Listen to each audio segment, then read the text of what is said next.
Polyps everywhere, in the nasal cavity, in the sinuses, expanding the sinuses like this and extending into the nasal cavity. This is a case of antroconal polyp. The name itself is self-explanatory. Antroconal means a polyp that has grown from the antrum into the cona. Cona is the posterior part of the nasal cavity. So this is a polyp which is coming from the antrum and has gone into the nasal cavity and is sort of blocking the cona, the posterior part of the nasal cavity. So if you look at it, compare this maxillary sinus with this sinus. This is opaque. There is a soft tissue here. Now this is the ostium, the opening. Look at this ostium.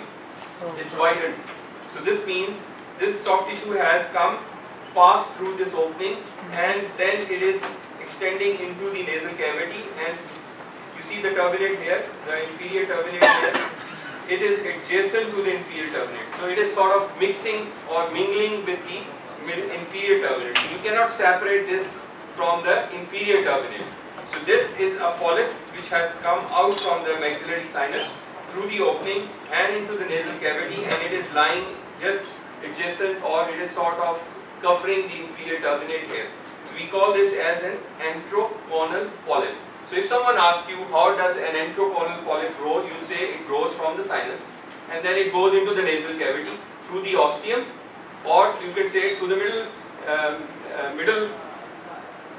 What's the superior, middle and inferior? Meatus. So you can also say that it is going through the middle meatus. Complex.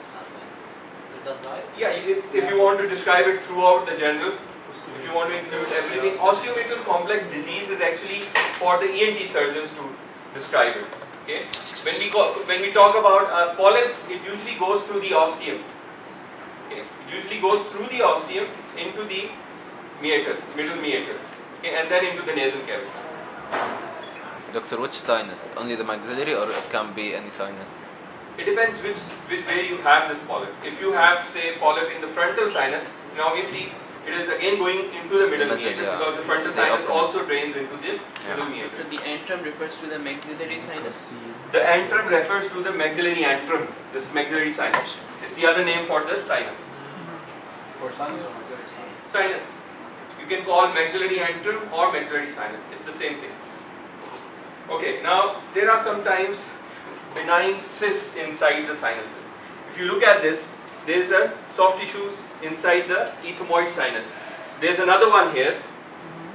If you change the window and see, you will see that they have fluid content. So if you measure the Hornsfield unit, it will be less than 10, or it will be around 10 or 15 Hornsfield units. So it tells you there is fluid inside this cyst. If it's a small cyst like this inside the sinus, and this one is a large cyst which is actually invading or sort of encroaching upon the orbit. If you look, it is quite close to the, if you look at the wall, it's very thinned out here, and it is encroaching the globe, and maybe it is a little bit displacing the globe. So this cyst is different from this cyst. So this is what I wanted to tell you. If it's a retention cyst, it's just a sort of mucosal cyst. Inside the mucosa, you have fluid collection. So it's just a retention cyst. But when you talk about mucocele, it means a cyst which has expanded. So two types of cysts are there in the sinuses. One is retention cyst. It does not result in expansion. It will be just lying inside the sinus there. There is another cyst which also expands with time. It keeps on collecting fluid, and then it starts putting pressure on the adjacent structures. It can sort of thin out the adjacent bone, or it can enter into the surrounding structures. Like in this case, this is an ethmoid mucocele which has sort of invaded or has started encroaching or compressing upon the globe on the other side. So this is how you differentiate between cysts inside the sinuses. Have you read about sinusitis? The type of sinusitis is bacterial and fungal. So you know what type of fungal sinusitis it is? Have you read about sinusitis? Fungal, who are the people who have fungal sinusitis? Okay, so there are two types of fungal sinusitis. One is invasive, the other one is non-invasive. The invasive one is the ones with immunocompromise.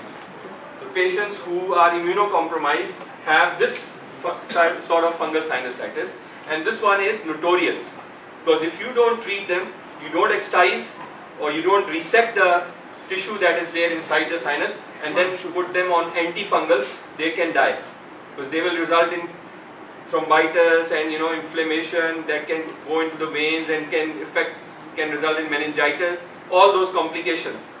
But non-invasive one has two varieties, which is allergic and fungal ball, which is also another name for fungal ball is mycetoma. If you have not read it, just remember the non-invasive ones are the less complicated ones. They are usually allergic ones. The patients who would have tendency to have allergies, especially the asthmatic patients, the children but these children are competent. Unlike these immunocompromised, these are competent children, but they tend to have allergies. So you can have allergic sinusitis and you can have fungal ball. The other name for this is mycetoma. So just look at this case. This is an invasive sort of sinusitis. There is calcification inside. Now on CT, the characteristic feature of fungal is you would have increased density inside the sinus. I have shown you at the moment only sinuses with opacification. You see soft tissue opacification. You saw sinuses with cysts, you saw sinuses with mucosal thickening, but in case of fungal sinusitis, you would have sinus which will have calcification or increased density inside. When you have increased density inside, then you should suspect it is either fungal because these fungi produce salts like magnesium, manganese. They have the tendency to produce salts inside. So these salts actually get calcified. This gives you an idea. Now look at these sinuses. Again, these sinuses look like as if there is some expansion. Obviously, in allergic, there is expansion with polyps. You can have expansion. But along with the polyps, there is also increased density inside. So you see, some part of the sinus is black and some part is white. So this means again, there is this element of fungal sinusitis, which is allergic component, and these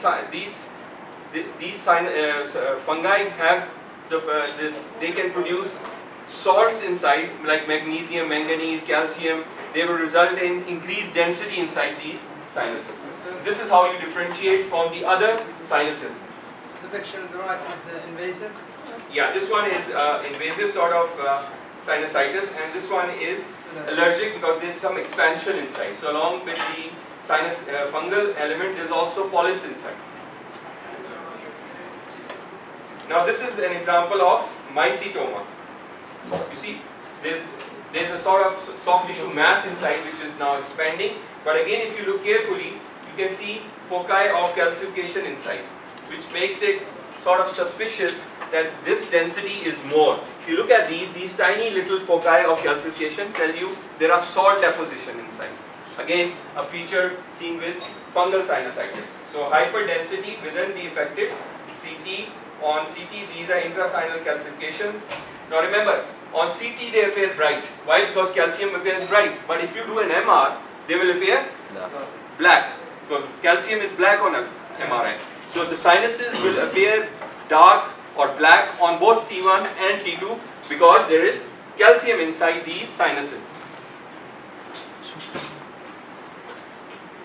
Now talking about high density inside the sinus, there is another benign tumor which is known as osteoma. You see, it is calcified soft tissue, this sort of calcified tumor inside. It's a bone-like tumor. Okay, you see, osteoma. So if someone tells you, if you see just increased density inside the sinus, it's not always fungal. If it's dense like a bone, then you should also suspect osteoma. This is another example of an osteoma which is sort of growing outward and now it is extending into the orbit. You see, it is putting pressure over the globe on this side. So these are bony outgrowths from the sinuses and these are actually benign. So all they do is they do cosmetic sort of problems in these places. So the eye can be sort of deviated to one side and they look bad. So all the surgeon goes in and sort of resects these osteomas. They don't have any malignant tendency. They are benign lesions, but obviously for cosmetic reasons you have to resect them. Okay, have you read about angiofibroma? Yes. It's the most commonest tumor in a child, which should be taken care of and has tendency to bleed, recurs and bleeds. Okay, so angiofibroma is the soft tissue tumor of children. So some people, like, if you blindly go in and try to resect, the child can die because you did not know that this was a vascular tumor. Okay, so you have to be careful in case of these angiofibromas, because they have vascular and supplied by branches of internal maxillary. So what they do is they sort of embolize these tumors, decrease the vascularity for the surgeon, so that once they go in and resect, there is very little blood loss. Understand my point? If you do not sort of embolize or reduce the blood supply to this tumor, and you blindly go in and try to resect it, the patient can die, because it's a very vessel. Once you try to incise it, it starts bleeding. So what they do is they go in and sort of block the supply of this tumor, which is from the internal maxillary artery. So they embolize or put coils inside, so that the blood supply is reduced. The size of the tumor also reduces, because once you cut off the blood supply, the tumor size will also reduce, and then obviously it is easy to resect the tumors. Okay, clear on this? So this is the commonest tumor seen in the childhood. Where is the vascular part of the tumor? You see, this is the angio, and here you see the blush of the tumor. So if you do a post-contrast study, there will be enhancement. This is the tumor inside the nasal cavity. Okay, this is the tumor inside the nasal cavity. When you give contrast, it enhances intensely. So you see how much bright it is. So obviously you do an angio, and then you embolize this and reduce the blood supply. So what you do is you block this artery. Okay, clear on this? The commonest tumor in adults is squamous cell carcinoma. Not in young children you have angiofibroma. In adults it's squamous cell carcinoma. Obviously it comes from the sinuses. It can also come from the nasal cavity. Most commonest malignancy of the nasal cavity and paranasal sinuses. So if someone asks you what is the commonest malignancy, you will say it is squamous cell carcinoma. And obviously it's a sort of aggressive tumor. It erodes the bones, erodes the structures, and it sort of extends everywhere. You see in this case, it is extending inside the maxillary sinus. It can also extend into the infratemporal fossa. Same extensions that you can see in children in case of nasopharyngioma or the angiofibroma that I just discussed earlier. So from the sphenopalatine, it can go into the infratemporal fossa. But remember, the age is very important, and the vascularity is not that much as you see in angiofibroma. These are not that much vascular tumors, but obviously they have this tendency to spread. So once you do a study, they are very aggressive. They spread into not only the adjacent structures, they can also spread into the lungs and into the bones. Ethmoid sinus, ethmoid carcinoma is again a same sort of malignant tumor of the ethmoid sinuses, and it's similar to the squamous cell carcinoma. And at times you see how much aggressive it becomes. It not only extends into the orbit, it destroys the nasal cavity, destroys the maxillary sinus. So it sort of invades the range, all adjacent structures, and you can hardly do anything, for this. It's not possible at times to resect this. All they offer is radiotherapy or chemotherapy to these patients.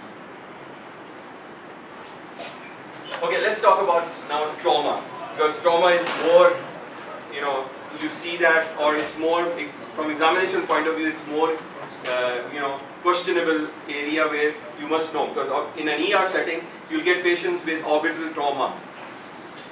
So there are two types of fractures when you talk about orbital fractures: blow out and blow in. Does anyone know what is blow out? So fracture get inside. Okay. Fracture.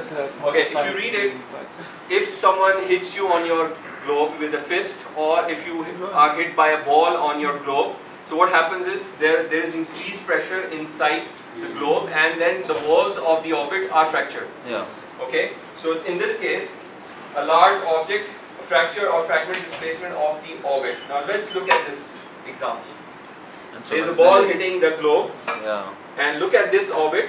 It's going into. these are the recti muscles. This is the inferior rectus muscle. Compare it with the other side. Going into So this maxillary. globe was hit, and you see now there is a fracture here.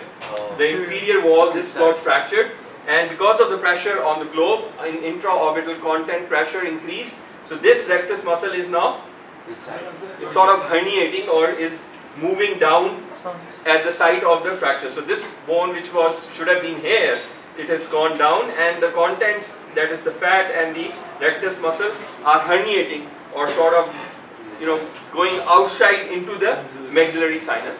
So this is called as a blowout fracture, because the pressure from inside outward is more, and you see the fracture and the contents going out. Now if the other way around, if you see a fracture of the orbit and something goes inside the orbit, so instead of this bone going out, this bone goes inside, it is called as blow-in fracture. Okay? Let me show you first more examples. Okay? So do you see anything abnormal? In the first one, let's concentrate on A first. Yes, let's go the right side. Compare this with this. The What do right you see? side, there's fracture. This is the right maxillary sinus. This sinus is not normal, there is some fluid inside, and this bone is, Blowout. this is the normal bone. You see this bone is, so it has gone down. But the inferior rectus is still in normal position. So this means this is just herniation, or you would say just fat has gone inside the maxillary sinus, but the rectus muscle has not herniated. So this means this patient would not have eye symptoms, because if the inferior rectus goes down, the patient cannot move his eye upward. So he will not be able to look up, because the rectus muscle obviously is stuck up here. In this case, again, what do you see? There is fat going down, there's hemorrhage inside, but again the rectus muscle is still there, or it's just partly going inside the, but what about this? It has completely gone inside the maxillary sinus. So in this case, if you ask the patient to look up, he will not be able to move his globe upwards, because the rectus muscle is caught there in the fracture site. Clear on this? So this is different varieties of blowout fracture. This is less severe, this is little more severe, and this is the worst. Because the rectus muscle has herniated, the surgeon has to go in and release this muscle. Because if he doesn't, the patient cannot move his globe up, cannot see up. Clear on this? Yeah. Doctor, the one in the middle, is he gonna have any symptoms for the eye? Yeah, he might have, because again, it's not the normal position for the rectus. It should have been somewhere here. Okay? This patient might also have symptoms. This is how it looks like on the sagittals. You see, this is the inferior rectus. Here you see little bit herniation, and if you look at it, this one has completely herniated. This should have been somewhere here. Doctor, he's not able to look down or up. Up. Cannot look up. Why is that? The problem is in the right side, right? Yes, it's on the right side. Left is normal. He had fracture on one side. There is no other symptoms other than the eye symptoms? No, there will be symptoms. There will be redness around, obviously. There will be bruising around the eye. He might have a red eye, raccoon eye. But when you ask him to look up, he will not be able to look up, because the rectus muscle has the movement, the part. Okay. So I said blow out and blow in. So blow in means something going inside the orbit. Instead of going outward from the orbit, something has gone inside. So this is a fracture of the frontal bone, and you see the bony fragment has gone and it has entered inside the orbit. So this is a blow-in fracture. Usually it is associated with frontal fractures, frontal bone fractures. Some part of the frontal bone goes inside the orbit. Okay? Okay, which bone is fractured? The frontal. Frontal depression. What is this? Frontal sinus. Frontal sinus. So what is this structure? Frontal bone. So this is the left frontal sinus, this is the right frontal sinus, and you look at it, so this bone is fractured, and there's some hemorrhage inside, fluid inside, so this is fractured, so frontal bone is fractured. So with blow-in fractures, it is usually associated with frontal fractures. Okay, which bone is fractured? Ethmoid. maxillary. Ethmoid. Okay, so this one is the Okay, this is the ethmoidal air cells. These are what do you call this lateral? the